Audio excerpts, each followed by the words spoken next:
Nadreen, PIA के हवाले से जो धोखा पाकिस्तानियों को दिया जाना था वो धोखा अब बिल्कुल तैयार हो गया है। मैंने आपको पहले बताया था कि अब आपने नाम से धोखा नहीं खाना। पीआईए नाम का पाकिस्तान एयरलाइन है, ये नाम का धोखा आपने नहीं खाना।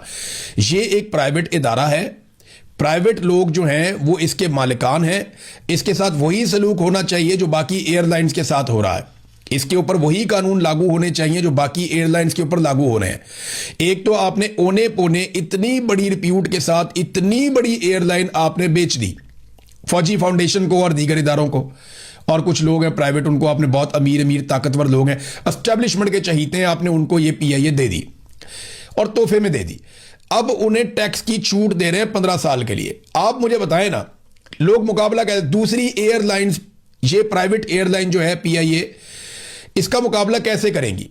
इसको पाकिस्तान एयरलाइन के बजाय आप प्राइवेट एयरलाइन कहा करें आप पीआईए को।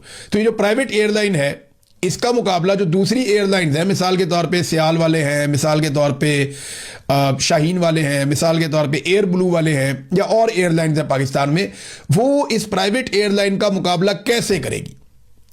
इनको 15 साल की आप टैक्स की छूट दे रहे हैं। आईएमएफ को भी आपने मना लिया। ये कामरान खान ने खबर भी दी हुई है कि पीआईए निजकारी के बाद तैयारों की खरीदारी, लीज और स्पेयर पार्ट्स पर हुकूमत ने 15 साल के लिए सेल टैक्स और कस्टम ड्यूटी से छूट दे दी थी। आईएमएफ भी मंजूरी दे चुका है। अब इसे फाइनेंस बिल 2026-27 में कानूनी तहफ्फुज भी मिल गया है। ये कामरान खान ने खबर दी। मुझे बताएं कि क्या बाकी एयरलाइन वो पाकिस्तान में टैक्स नहीं देती? क्या बाकी एयरलाइंस पाकिस्तान में काम नहीं करती?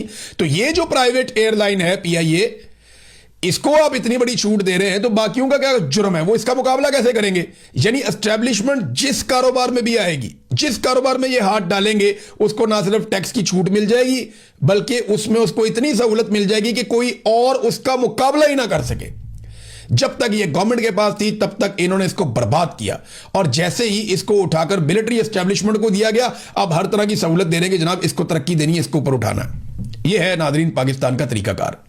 नादरीन, इमरान खान साहब की जो सजा थी जो उन्हें सुनाई गई अलकादर केस के अंदर, इस पर एक बड़ी खबर आई है, और खबर यह है कि 29 जून को समाअत के लिए इमरान खान साहब का केस लगा दिया गया।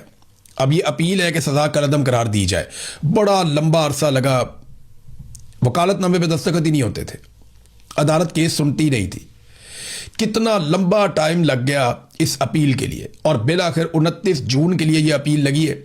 ऐसा नहीं है कि इमरान खान बाहर आ जाएंगे, लेकिन निज़ाम कम से कम एक्सपोज हो रहा है, और आफरीन है पाकिस्तान तहरीक इंसाफ पे, इमरान खान साहब पे, कि इतने लंबे केसेस वो लड़ते चले जा रहे हैं, लड़ते चले जा रहे हैं, और वो मुकाबला कर रहे हैं। बड़ी अच्छी बात है, मुकाबला करें, रोज़ाना की बुनियाद पे एक्सपोज करें। और मेरे ख्याल में जो ये हमारे जज साहिबान है ना, इनके बच्चे, इनकी बेगमात, इनके फैमिली मेंबर्स, वो इनको वक्तन फवक्तन गैरत भी दिलाया करें, इनको गैरत के टीके लगाया करें, इनको पाकिस्तान का झंडा दिखाया करें, इन्हें कौमी तराना सुनाया करें, इन्हें कुरान पाक की तलावत सुनाया करें, इन्हें कुरान पाक का तर्जुमा पढ़ के सुनाया करें, इन्हें बताया करें कि तुमने मरना है और मर के जाके अल्लाह रब्बुल इज़्ज़त को जवाब देना, तो इंसाफ भी करो। हो सकता है किसी एक आधे जज की गैरत जाग जाए या उसका ईमान जो है वो ताज़ा हो जाए। और ये मेरी गुजारिश तमाम जजेस की फैमिलीज के साथ, क्योंकि जजेस के ऊपर बहुत दबाव है एस्टेब्लिशमेंट का, जर्नैल उन्हें कंट्रोल कर रहे हैं एजेंसियों के जरिए से। तो मेरी आपसे ये गुजारिश है जो फैमिलीज है जजों की, कि वो उनको मॉरल सपोर्ट दें, उनके साथ खड़े हों, उन्हें ये कहें कि हमने आखिरत में जाके अल्लाह रब्बुल इज़्ज़त को जवाब देना है, लिहाजा आप डट जाएं। तो जजों को घर से सपोर्ट मिलेगी ना, तो वो तगड़े होकर आएंगे। तो मेरी तमाम जजेस की जो फैमिलीज हैं, उनके बच्चे हैं, उनके रिश्तेदार हैं, उनकी बेगमात हैं, उनके बहन भाई हैं, उन सबसे गुजारिश है कि जजों को जरा तगड़ा करें, उन्हें कहिए इंसाफ कर दें आप अल्लाह का नाम लेकर। कोई बात नहीं है, कोई बात नहीं है, नुकसान कुछ नहीं होता। हमने सबने बहुत बड़े बड़े नुकसान उठाए। वो एक आदमी जेल में बैठा हुआ है, दुनिया में शहजादों की तरह उसने जिंदगी गुजारी, कितना नुकसान वो उठा रहा है, पूरा खानदान उसने रोल के रख दिया अपना। हम सबके साथ ये हुआ। मैं आपको ये कह रहा हूं कि कुछ भी नहीं होगा, यकीन करें, आपके दिल को भी सुकून मिलेगा और अल्लाह रब्बुल इज़्ज़त इसका अजर भी देगा। ये तमाम फैमिलीज की जिम्मेदारी है कि अपने अपने जज को तगड़ा करके घर से भेजा करें। नाज़रीन, ट्रंप के हवाले से भी खबर है, लेकिन अगले वीलॉग में। अब तक के लिए इतना ही, अपना ख्याल रखिएगा, अपने इस चैनल का भी। अल्लाह हाफ़िज़।